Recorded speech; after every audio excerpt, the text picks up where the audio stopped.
நேயர்கள் எல்லாருக்கும் வணக்கம். இந்த வீடியோவில் சோபக்கிருது வருடத்தோட கடைசி மாதமாக இருக்கக்கூடிய பங்குனி மாதத்துக்கு உண்டான பலனை தான் நம்ம பார்க்க போகிறோம். இந்த பங்குனி மாதத்தோட சோபக்கிருது வருடம் அப்படிங்கிறது முடியுது. அதன் பிறகு குரோதி வருடம் அப்படிங்கிறது வரப்போகுது. அதுக்கு தமிழ் புத்தாண்டு பலன் அப்படிங்கிறது நம்ம தனியாக போடுவோம். இந்த வீடியோவில் இந்த பங்குனியோட கிரக நிலைகள் எப்படி இருக்குது, இந்த பங்குனி மாதம் உங்களோட ராசிக்கு எப்படி இருக்குது, நினச்சது நிறைவேறுமா, இது எல்லாத்தையும் தான் நம்ம பார்க்க போகிறோம். இந்த மாதத்துக்கு உண்டான கிரக நிலைகள் அப்படின்னு பார்த்திங்கன்னா ரொம்ப கண்ணாபுண்ணான்னு இருக்குது. இது எப்படி சொல்கிறது, இதனால் பலர் பயப்படணும். சில பேருக்கு என்னடா இது மாதிரிலாம் இருக்கே அப்படின்னு யோசிக்க வைக்கும். ஆனால் அதையும் தாண்டி உங்களோட ராசிக்கு என்னென்ன நன்மைகள் வரப்போகுது, என்ன மாதிரியான பரிகாரங்கள் செய்யணும் அப்படிங்கிறத பார்த்துடணும். சூரியன் மீன ராசியில் ராகுவோடு சேர்ந்து கூடியிருக்காரு. பார்த்துங்க, ராகுவும் சூரியனும் கூட்டணி. அதேமாரி மாத தொடக்கத்தில் பங்குனி 1ஆம் தேதியே செவ்வாய் கும்பராசிக்கு போய் சனியோட சேர்றாரு, பகை கிரகங்களோட சேர்க்கை. இது ஒரு பக்கம். அடுத்து புதன் பார்த்திங்கன்னா மாத தொடக்கத்தில் நீசத்தில் இருக்கார். 13ஆம் தேதி புதனும் வக்கரமாகி சுத்தமாக வலிமையிலேருந்து போகிறாரு. இப்படி இந்த 3 கட்டம் அப்படிங்கிறது கொஞ்சம் சுமாரான அமைப்பு அப்படின்னு தான் சொல்லணும். அதோட சுக்கிர பகவான் கும்பராசியில் இருந்துட்டு 19ஆம் தேதி மீனராசிக்கு போய் அவரும் ராகுவோட சேர்றாரு. குரு பகவான் மேச ராசியில் இருக்கார். சனி பகவான் கும்பராசியில் செவ்வாயும் சனியும் சேர்ந்துக்கிட்டு இருக்காங்க. ராகு மீனத்தில் இருக்கார், கேது கன்னியில் இருக்கார். இந்த கிரக அமைப்புகள், இந்த பகை கிரகங்களோட சேர்க்கை, இது எல்லாம் சேர்ந்து உங்களுக்கு இந்த மாதத்துக்கு என்ன பலன் கொடுக்க போகுது அப்படிங்கிறத பார்ப்போம். சிம்மராசி நேயர்களே, உங்களுக்கு இந்த பங்குனி மாதம் எப்படி இருக்குது அப்படின்னு பார்த்தோன்னா, மாத தொடக்கத்தில் ராசிக்கு அதிபதியான சூரிய பகவான் அஷ்டமத்தில் இருக்கார். ஒவ்வொரு பங்குனி மாதத்துலேயுமே பார்த்திங்கன்னா சூரியன் அஷ்டமத்தில் தான் இருப்பார். இந்த தடவை பார்த்திங்கன்னா அவரோட ராகு சேர்ந்துருக்கார். இந்த பகை கிரக சேர்க்கை அப்படிங்கிறது அஷ்டமஸ்தானத்தில் இருக்குது. அதே நேரத்தில் கேது பார்த்திங்கன்னா தனஸ்தானத்தில் இருக்கார். இப்போ இது ரெண்டும் சேர்ந்து என்ன பண்ணணுன்னா காசு பணத்தை குறைக்கும். ஏன்னா ராசிக்கு அதிபதி போய் அஷ்டமத்தில் மாட்டிக்கிட்டார், அதுவும் பகையோடு போய் மாட்டிக்கிட்டார். போதாத குத்தத்துக்கு ஏற்கனவே தனம் பணத்தை கொடுக்கக்கூடிய இடத்துல, குடும்ப உறவுகளை குறிக்கக்கூடிய இடத்துல, வாக்கை குறிக்கக்கூடிய இடத்துல கேது போய் உட்காந்துருக்காரு. அப்போ சுத்தமாக போச்சு அப்படிங்கிற மாதிரி தான் காசு பண வரவு செலவு இருக்கும். கையில் ஒரு 10 ரூபா இருக்குது அப்படின்னா அந்த 10 ரூபா செலவானால் தான் அடுத்த 10 ரூபா வரும். எந்த ஒரு காரியத்தையுமே பார்த்திங்கன்னா எடுத்தோம் முடித்தோம் அப்படிங்கிற மாதிரியே இருக்காது. எதை செஞ்சாலும் அதில் ஒரு இழுபறி அப்படிங்கிறது இருக்க தான் செய்யும். கொஞ்சம் மன உளைச்சல் இருக்கும். திறமை மிக்கவர்கள் எல்லாருமே நம்ம பக்கத்தில் இருந்தும் கூட நம்மளால் அவங்கள பயன்படுத்திக்க முடியாது. அவங்க மேலெலாம் தப்பு சொல்ல முடியாது. அடுத்தவங்க ஒன்று சொன்னால் நம்ம மனசு கேட்காது. ஏன்னா சிம்மராசிக்காரர்கள் பொதுவாகவே தான் தான் ராஜான்னு நினைக்கக்கூடிய ஆளுங்க. இப்போ அங்கே ராகுவோட போய் சூரியன் உட்காந்துக்கிட்டதால் எதையுமே அந்த நான் தான் ராஜான்னு முடிவெடுக்க முடியாது. அடுத்தவன்கிட்ட போய் கேட்போம் அப்படிங்கிறதுக்கும் நமக்கு மனசு ஒவ்வாது. நம்ம யார், எவ்வளோ பெரிய ஆள், இன்னொருத்தன்ட்ட போய் நம்ம நிற்கிறதா, இன்னொருத்தன்ட்ட போய் ஆலோசனை கேட்குறதா, நம்ம ஊருக்கே யோசனை சொல்லக்கூடிய ஆளுங்களாச்சே அப்படிங்கிற அந்த ஒரு கித்தாப்போடையே சுற்றிக்கிட்டு இருக்கிறது. அதோட இன்னொரு கொடுமை என்னன்னு பார்த்தீங்கன்னா, மாதத்தோட முதல் நாள்லேயே ராசிக்கு 7வது வீட்டில் ஏற்கனவே கண்ட சனி அப்படிங்கிறது இருக்குது. ராசிக்கு 7வது வீட்டில் போய் சனியோட செவ்வாயும் உட்காந்துக்கிறாரு. எந்த இடத்துல அப்படின்னு பார்த்தீங்கன்னா கும்பராசியில். இந்த முரண்பாடான கிரக சேர்க்கைகளோட விளைவாக வீட்டுக்குள்ளே பிரச்சனை வரும், கூட்டு தொழிலில் பிரச்சனை வரும். சப்தமாதிபதி சனியோடு செவ்வாய் இணைகிறாரு அப்படிங்கிறப்ப குடும்ப சுமை அப்படிங்கிறது கொஞ்சம் அதிகமாக இருக்கும். மருத்துவ செலவுகள் கொடுக்கும், அரசு வழி பிரச்சனை தலை தூக்கும். உங்களோட முன்னேற்றத்தை மற்றவங்கள்ட்ட சொல்லக்கூடாது. இதை ஒன்று கடைப்பிடிச்சாலே மேலே சொன்ன எல்லாத்தையுமே சரி பண்ணிவிடலாம். அதாவது 10 ரூபா வருது அப்படின்னா நோவாமல் பையில் வச்சுக்கிங்க. 10 ரூபா செலவு பண்ணுறீங்களா, நோவாமல் செலவு பண்ணிடுங்க.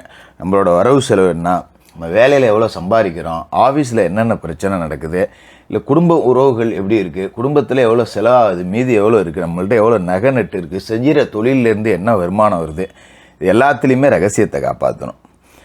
அதெல்லாம் இல்லை நான் அப்படி இப்படி அப்படின்னு கொஞ்சம் அப்படியே பந்தா பேசிக்கிட்டு தெரிஞ்சோம் அப்படின்னா தேவையற்ற பிரச்சனைகள் அப்படிங்கிறது வரும். அதனால் கூடுமான வரைக்கும் ரகசியங்களை காப்பாற்றிங்க. குறிப்பாக வேலைக்கு போகிற சிம்மராசி பெண்கள் குடும்ப விவகாரங்களை வேலை செய்கிற இடத்துல யார்கிட்டையும் பகிர்ந்து வேண்டாம்.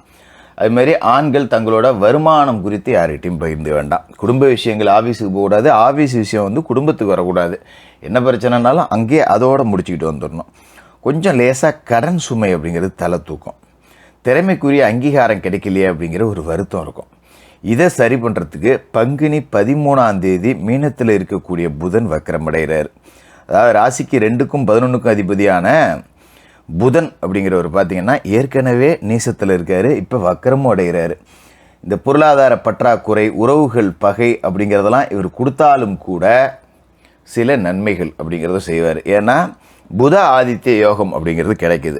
ராசிக்கு அதிபதியான சூரியனோட புதன் இணைஞ்சு புத ஆதித்ய யோகத்தை கொடுக்குறாரு 7வது வீட்டில். அப்படிங்கிறப்ப மனைவிக்கு வேலை கிடைக்கிறதுக்கான வாய்ப்பு கிடைக்கும்.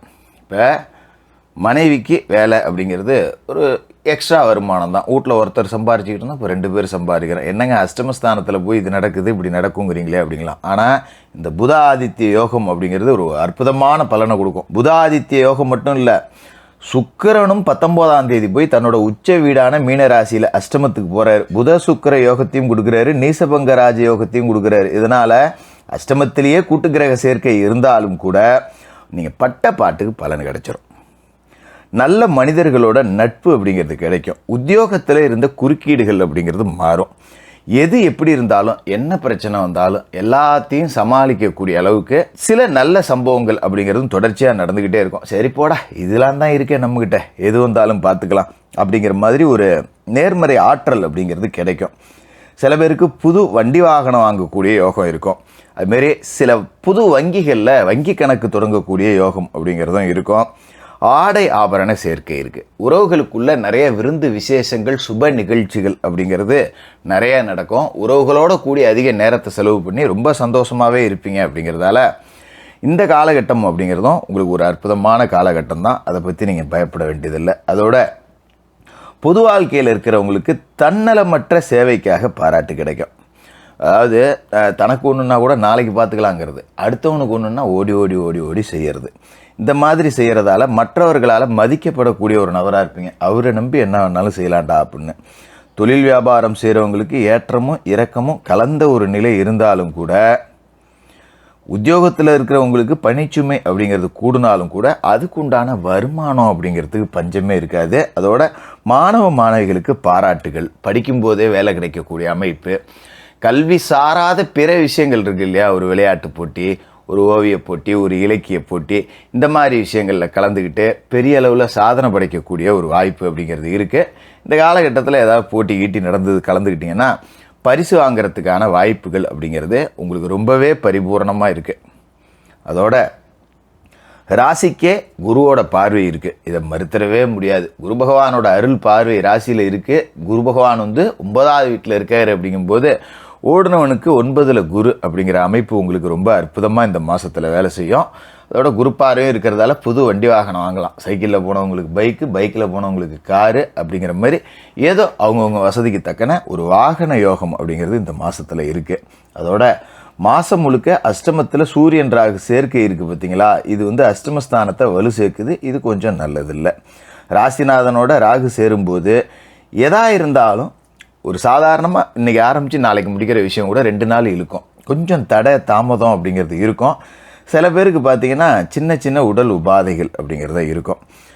குறிப்பாக உஷ்ணம் தொடர்பான பிரச்சனைகள் அப்படிங்கிறது இருக்கும். இதை நம்ம ஏற்றுக்கிட்டு தான் ஆகணும், வேறு வழி இல்லை. ஒரு 30 நாளைக்கு இந்த பகை கிரக சேர்க்கை அப்படிங்கிறது இருக்குது. அதனால் பெருசாக அதை பற்றி யோசிக்க வேண்டியதில்லை. நம்ம கொஞ்சம் உணவு முறையெல்லாம் மாற்றிக்கணும். எண்ணெய், காரம், கொழுப்பு, மசாலா, மாமிசம் அதெல்லாம் குறைச்சிக்கிட்டு கொஞ்சம் சாத்வீக உணவு முறைகளுக்கு மாறிக்கிறது அப்படிங்கிறது நல்லது. மற்றபடி பெரிய அளவில் பிரச்சனை அப்படிங்கிறது எதுவும் கொடுக்காது. வந்தாலும் சமாளிக்கக்கூடிய அளவுக்கு தான் புத ஆதித்ய யோகமும் புத சுக்கிர யோகம் நீசபங்க ராஜயோகம்னு 3 அற்புதமான யோகம் இருக்குது. இப்போ தினமும் காலையில் சூரிய பகவானை வணங்கிட்டு உங்களோட வேலைகளை செய்யுங்க. அஷ்டமத்தில் சூரியன் இருக்கார் அப்படிங்கிறதால குடும்பமான வரைக்கும் அரசு காரியங்கள் ஏதாவது பாக்கி வச்சுருந்தீங்கன்னா அதை சரியாக கடைப்பிடிச்சிக்கிறது அப்படிங்கிறது நல்லது. ஏழைப்பாளைகளுக்கு உங்களால் முடிஞ்சப்போ அன்னதானம் பண்ணுங்கள். பங்குனி உத்திர தினத்தில் முருகப்பெருமானை வணங்குங்க. இதை செஞ்சிட்டாலே இந்த மாதம் நல்ல மாதமாக இருக்கும். சிம்மராசிக்காரர்களுக்கு வாழ்த்துக்கள்.